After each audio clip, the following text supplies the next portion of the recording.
I'm Gino, your money neck giraffe. No big theories today. I'm going to tell you the story of an ordinary person. His name is Mark. 10 years ago, he was almost exactly the same as now. Same age, same job, same city. But his life is completely different. In 2016, Mark was 32. He lived with his wife and 2 children in an ordinary middle-class neighborhood. Not a big house, but big enough for a family of 4. He mowed the lawn every 2 weeks. Neighbors said hello. He drove an ordinary mid-size sedan, a 2013 model, paid off 2 years ago. He worked as an operations supervisor at a mid-size logistics company, earning about 1.3 times the median income. Every Saturday morning, he went grocery shopping for the week. No price checking, just grabbing whatever he wanted. On weekends, he'd fire up the backyard grill, invite a few friends over, and keep the beer cold.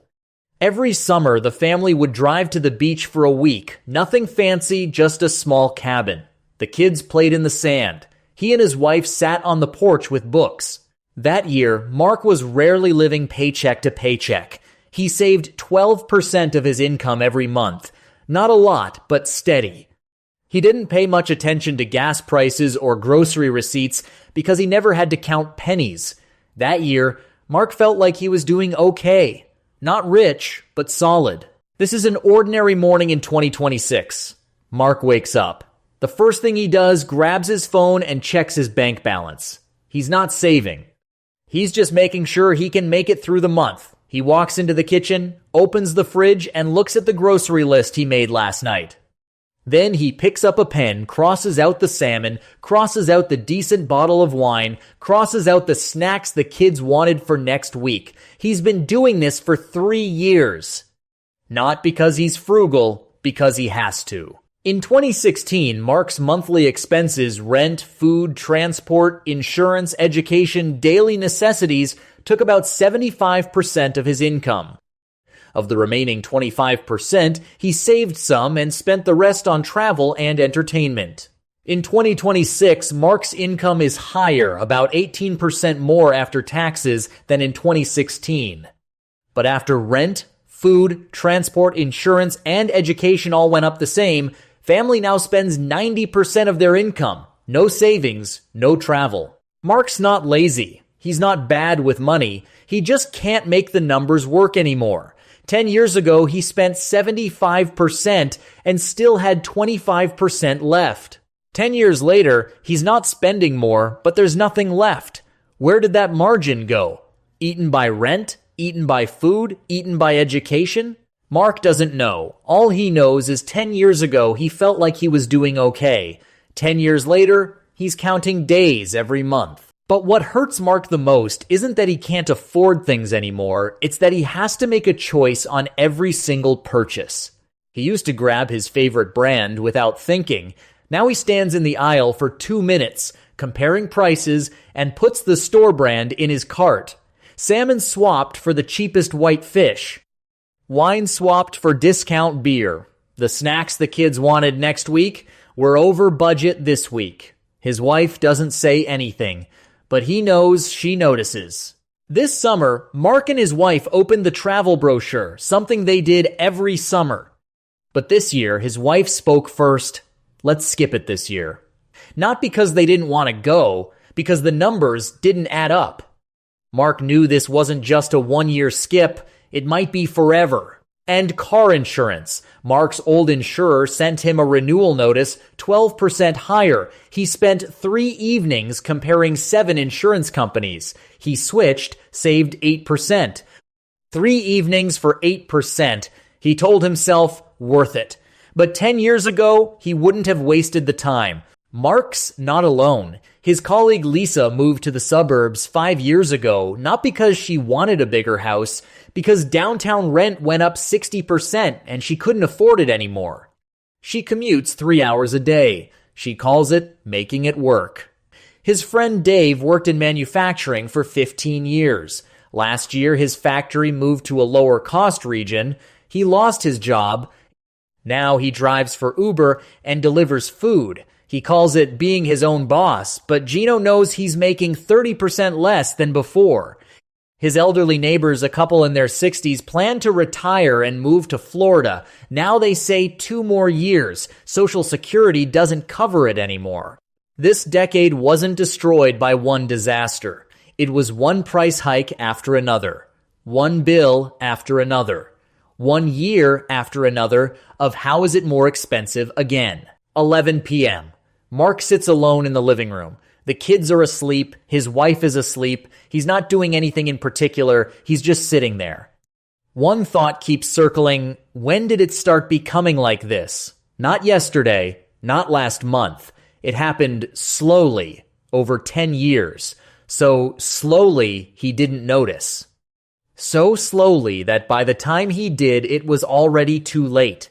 Sometimes it's on the road. Stopped at a red light, he sees a new store. He thinks, that used to be that little restaurant I used to go to with friends. It's gone now. Like so many things gone before you even remember to miss them. Sometimes it's at the office. Colleagues leave at 6. He stays to finish those reports, not because he loves his job, because if this month's bonus gets cut again, he doesn't know how to tell his wife. The hardest moment standing at his kid's bedroom door, watching them sleep holding the toy, he said, next week. He bought it in the end with money he saved from skipping lunch. He stood there for a long time, not because he was moved, because he suddenly realized he used to not have to skip lunch to buy his kid a toy. Mark's story isn't unique. Across Europe, the definition of middle class is being rewritten. In Switzerland, a family needs 80,000 to 180,000 CHF to be middle class. In Germany, it's 48,000 to 90,000 euros. In Portugal, just 15,000 to 40,000 euros. But no matter where you are, the bar keeps rising. A decade ago, being middle class meant being able to afford a home, a car, an annual vacation, your kids' education, and retirement. Today, those 5 things are disappearing from Mark's life one by one. Retirement, a new home, an annual trip, kids' education, once standard for the middle class, are becoming luxuries. Mark didn't change. The world did. A few numbers tell the whole story. Europe's share of global GDP dropped from 25% to under 18%. Manufacturing jobs fell by 2.3 million between 2008 and 2023. According to USDA data, the average U.S. household's food expenditure as a share of income has gone from 14% in 2016 to 19.11% in 2024, and that's just the average. These aren't headlines, they're Mark's every single day. Mark's decade isn't coming back, but Gino has one question. Will the next 10 years be better or worse? It depends on 3 things. Whether you're willing to change habits, whether you're willing to accept downsizing, and whether you're willing to invest your time in yourself. Mark is learning. You can too. Gino's got 3 new rules not to take you back, but to keep you standing in the next 10 years. Rule 1, embrace the budget life, not poverty-conscious spending. Rule 2, invest in irreplaceable skills. AI can write reports, but it can't fix a leaky pipe, cook a meal, or give a hug. Rule 3, treat time as an asset. 10 years ago, you traded money for time. Today, you need to trade time to save money, to learn, to upgrade yourself. Did Mark do anything wrong? He didn't lose his job. He didn't get divorced. He didn't get sick. He just lived an ordinary life in an era and found himself left behind. What happened this decade? 1, the global GDP map tilted.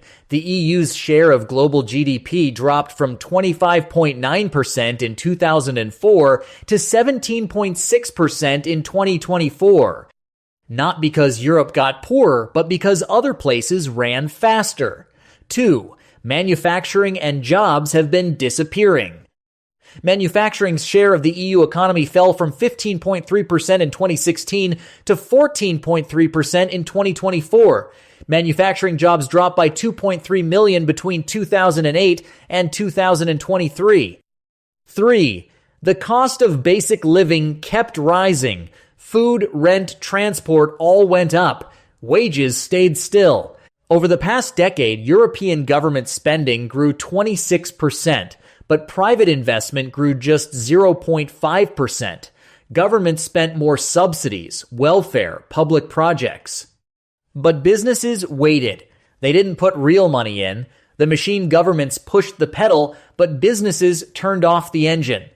Money didn't flow where it should, not into better jobs, higher wages, cheaper goods. It just disappeared. This isn't just Mark's story.